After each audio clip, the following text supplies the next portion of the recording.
എത്രയോ മാതാപിതാക്കൾ കരഞ്ഞു കലങ്ങിയ കണ്ണുകളുമായി കോടതി മുറിയിൽ നിന്ന് ഇറങ്ങിപ്പോരുന്ന കണ്ണുനീരലിയിക്കുന്ന രംഗങ്ങൾക്ക് കേരളം എത്രയാണ് ക്യാമ്പസുകളിലെ മക്കളെ.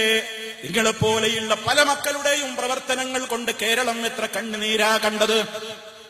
അവളൊരുത്തനെ കണ്ടെത്തി, അവനൊരുത്തിയെ കണ്ടെത്തി. ഇതുവരെ തന്നെ നൊന്ത് പ്രസവിച്ച മാതാവിനോടൊരക്ഷരം ആലോചിച്ചില്ല, ഉപ്പയോടൊരക്ഷരം ആലോചിച്ചില്ല. അവൾക്ക് ഇഷ്ടപ്പെട്ടവന്റെ പിന്നാലെ ഇറങ്ങിപ്പോയതാണ്, ഇഷ്ടപ്പെട്ടവരുടെ പിന്നാലെ ഇറങ്ങിപ്പോയതാണ്. കോടതിയിൽ വെച്ച് പെറ്റ മാതാവും പിതാവും നിൽക്കുന്നുണ്ട്. അപ്പുറത്തതായി ഇന്നലെ കണ്ടെത്തിയവൾ നിൽക്കുന്നുണ്ട്, ഇന്നലെ കണ്ടെത്തിയവൻ നിൽക്കുന്നുണ്ട്. അവനേത് മതക്കാരനാവട്ടെ എന്ന പ്രശ്നമില്ല. അവിടെ ജഡ്ജി ചോദിക്കുകയാണ്, നീ ആരുടെ കൂടെയാ പോകുന്നത്? 10 മാസം അതേ നിന്നെ നൊന്ത് പ്രസവിച്ച് ആ പ്രസവത്തിന്റെ ശേഷം നിനക്ക് പാലൂട്ടി തേനൂട്ടി വളർത്തി, കൈ വളരുന്നു കാല് വളരുന്നു എന്ന് നോക്കിയിട്ട് എന്റെ പ്രിയപ്പെട്ട പൊന്നുമോൻ, എന്റെ പ്രിയപ്പെട്ട പൊന്നുമോൾ എന്ന് പറഞ്ഞ് ആ പൊന്നുമോൾക്കൊരു പനി പിടിച്ചാൽ വരെ ശരിക്കൊന്നുറങ്ങാൻ കഴിയാതെ ഉമ്മയുടെ മടിത്തട്ടിൽ പോലും നിങ്ങൾ വിസർജിച്ച വിസർജ്യങ്ങൾ ഭക്ഷണം കഴിക്കുന്നതിനിടയിലാണെങ്കിൽ പോലും മറുകൈ കൊണ്ട് വാരിക്കോരി വൃത്തിയാക്കിയ ആ പൊന്നുമ്മയുടെ കൂടെ പോകുന്നോ, ആ ഉപ്പയുടെ കൂടെ പോകുന്നോ എന്ന് കോടതിയിൽ വെച്ച് ജഡ്ജി ചോദിച്ചപ്പോ ഞാൻ ഇന്നലെ കണ്ട രാമന്റെ കൂടെ ഇറങ്ങുന്നു, ഇന്നലെ കണ്ട ജോസഫിന്റെ കൂടെ ഇറങ്ങുന്നു, ഇന്നലെ കണ്ട അബൂബക്കറിന്റെ കൂടെ ഇറങ്ങുന്നു എന്ന് പറഞ്ഞ് ആ പൊട്ടിക്കരയുന്ന ഹൃദയത്തിന്റെ ആ ഉമ്മയുടെ മനസ്സ് വേദനിപ്പിച്ച എത്രയോ ക്യാമ്പസിലെ പ്രണയമെന്ന അപകടത്തിന്റെ ചതിക്കുഴിയിൽപ്പെട്ട എന്റെ പൊന്നുമക്കൾ.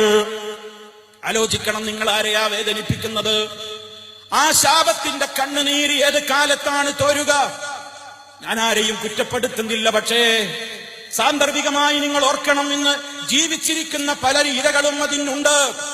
ഉമ്മയുടെ കൽബ് പൊട്ടിയിട്ട് ആ ഉമ്മ കണ്ണുനീരോടുകൂടെ മോളെ പോകല്ല മോളെ, ഉമ്മയാണ് മോളെ നിന്നെ വിളിക്കുന്നത്, വായന്റെ കൂടെ വാഹനത്തിലേക്ക് കയറ്, ഈ ബന്ധത്തിന് എന്റെ മോള് തയ്യാറാകരുതെന്ന് കരഞ്ഞു കലങ്ങിയ പൊട്ടുന്ന കൽബുമായി ഉമ്മ പറഞ്ഞപ്പോഴും മുഖം വെട്ടിച്ചുകൊണ്ട് ഇന്നലെ കണ്ടവന്റെ പിന്നാലെ ധിക്കാരത്തോടെ കയറിപ്പോയ പെണ്ണ്, ആ പെണ്ണിന്റെ അവസ്ഥ ഇന്നെന്താണ്?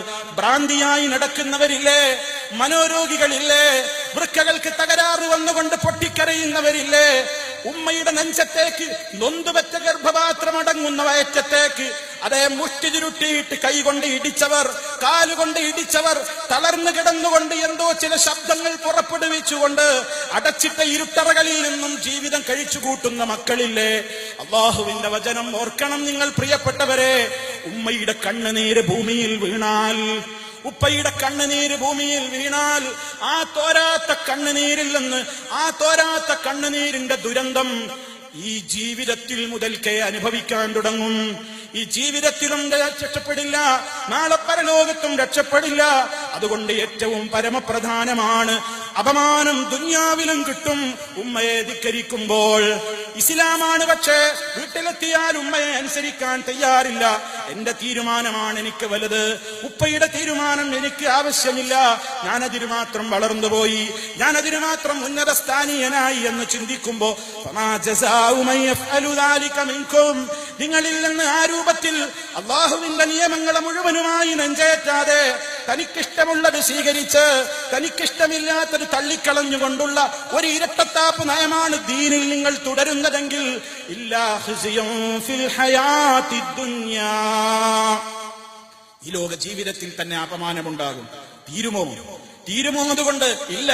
വയൗമൽ ഖിയാമ, മരണാനന്തരം പരലോകത്ത് യുറദ്ദൂന ഇലാ അശദ്ദിൽ അദാബ്, അതികഠിനമായ ശിക്ഷയിലേക്ക് തള്ളപ്പെടും. അതുകൊണ്ട് മുഴുവനായി